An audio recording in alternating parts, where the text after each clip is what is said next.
So Mbappe's unveiling at the Bernabeau happened, and we need to talk about a few things. First of which is reaction of some people. I don't know why they are hating on Mbappe kissing the badge or for so many fans showing up for the event. So we have to talk about that. Then he answered some questions from journalists, like which position would he prefer to play in, some questions about his teammates, etc. And it's strange because it is for the first time he's answering questions regarding Real Madrid openly. So I would be analyzing that and discuss some other points from that press conference. So without any further ado, let's begin. So it finally happened, and I would start this video by discussing what some pundits said about the whole thing. But before that, a short summary on the whole saga. Mbappe to Madrid, as we all know, has been going on for ages.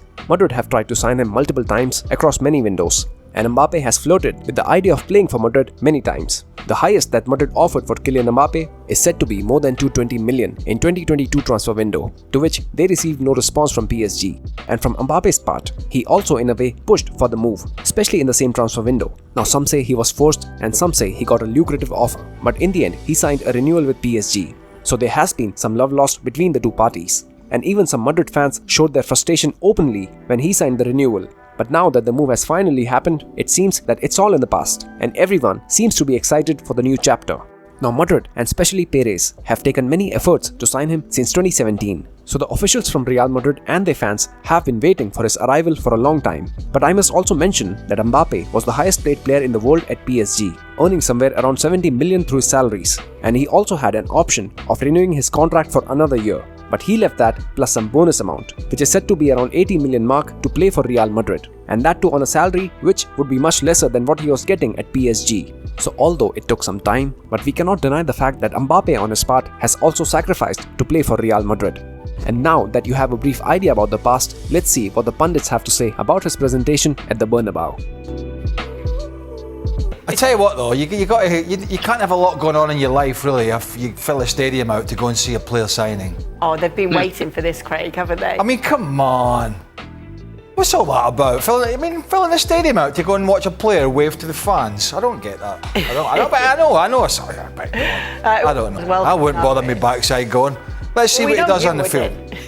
Now this was ESPN's Craig Burnley. And he said, you don't have a lot of things going on in your life if you fill a whole stadium to go and see a signing. And not to take his point out of context, what he was trying to say was that one should be more interested in watching a player play rather than watching him wave at fans. Now I get him, but also understand why his statement was hated by many Real Madrid fans. See, this is not a unique scenario in football, but especially Real Madrid fans, they wait for moments like these. They cherish them. And by now, everyone might have an idea that it was almost the same at the time of Ronaldo's unveiling, and boy did he deliver. And it's not only for CR7 and Mbappe. Some lesser but similar kind of crowd has shown up for other players like Benzema, Hazard, James and more. And all of this comes from Madrid's approach of signing Galacticos. That's how they have marketed themselves. Since David Beckham signed for Real Madrid, they understood that signings like these are also an experience for the fans. And the club wants their fans to embrace that. It's like giving them another reason to be happy and like the club more. Add to that the ticket and the kit sales and other benefits. So it's not only profitable for the club, but also the player feels welcomed and part of the family. And that's why Madrid do this and fans show up for these events. And it's not only Real Madrid, but other clubs also want to take benefits of such situation. PSG celebrated Mbappe's renewal, and not to forget them presenting Messi, Ramos, Donnarumma, etc. Then do you remember Dybala's presentation at Roma and the amount of fans showed up to that event? So 80,000 fans coming to see the unveiling of arguably the best player in the world right now at the new Bernabeau is not something very unusual, and I don't think they should be getting hate for that. Another point from the unveiling that they didn't like was this.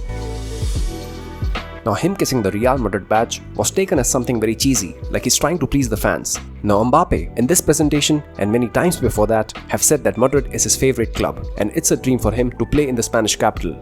And he joined the club of his life and kissed the badge. And I don't see anything wrong with that. Many players do this, and there are players who kiss the badge of multiple clubs. So let's not make a big deal out of it.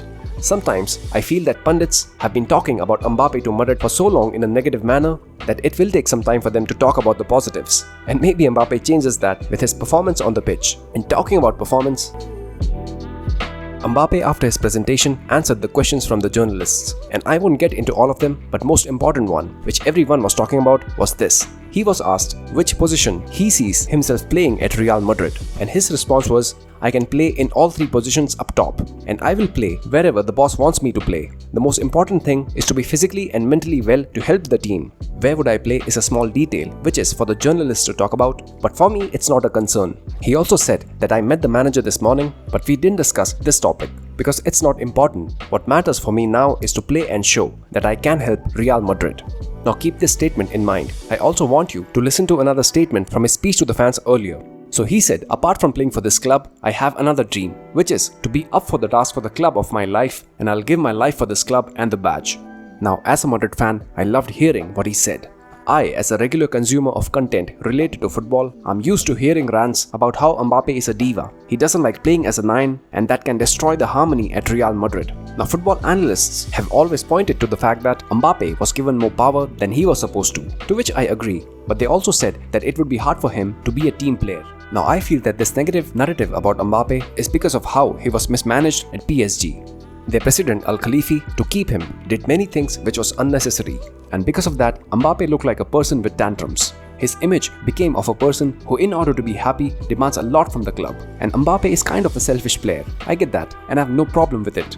He wants to take the penalties, he wants to be in the right position to perform, and a top-level athlete has that. Cristiano had that, Lewandowski, Luis Suarez, Ibra, all top goal scorers have that sense of selfishness, especially for scoring goals, and in the end, that helps the team. So I don't think that's a problem. The problem is when the narrative of your club comes out to be that the club is ready to do whatever it takes to keep him at the club, and when the chemistry on the field is not good, everything is blamed on one player. It's like PSG did everything, now Mbappe was supposed to deliver the Champions League. It doesn't work like that. I believe that he at PSG would have felt a lot of pressure of maintaining that goal scoring standards, of delivering the Champions League, the pressure from the fans, and much more. And his outcome was good, but was not enough. And I feel once he starts playing for a proper team where he's not the only person responsible for the trophies but has a clearly defined role, along with proper players whom he can trust to do the job they are assigned, that will make a difference.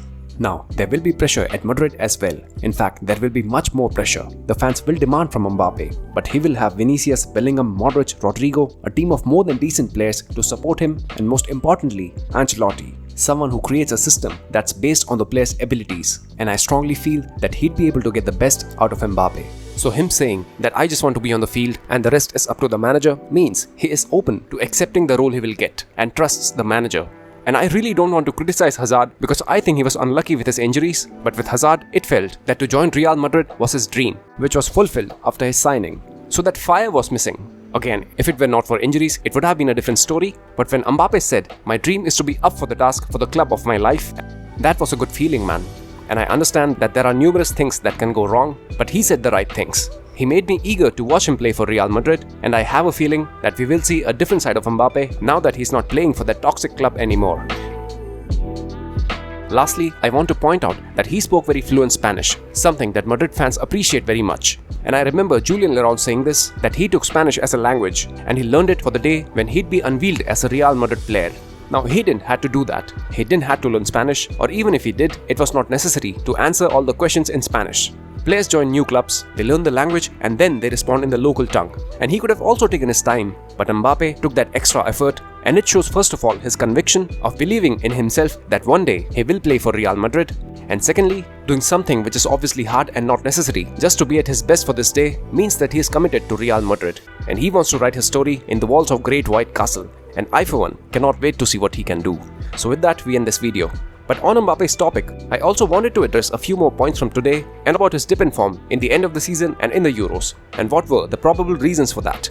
So we'll do that in the next videos, so don't forget to subscribe and comment your thoughts below. You know I respond to every comment. Like this video and I'll see you on the next one. Ciao.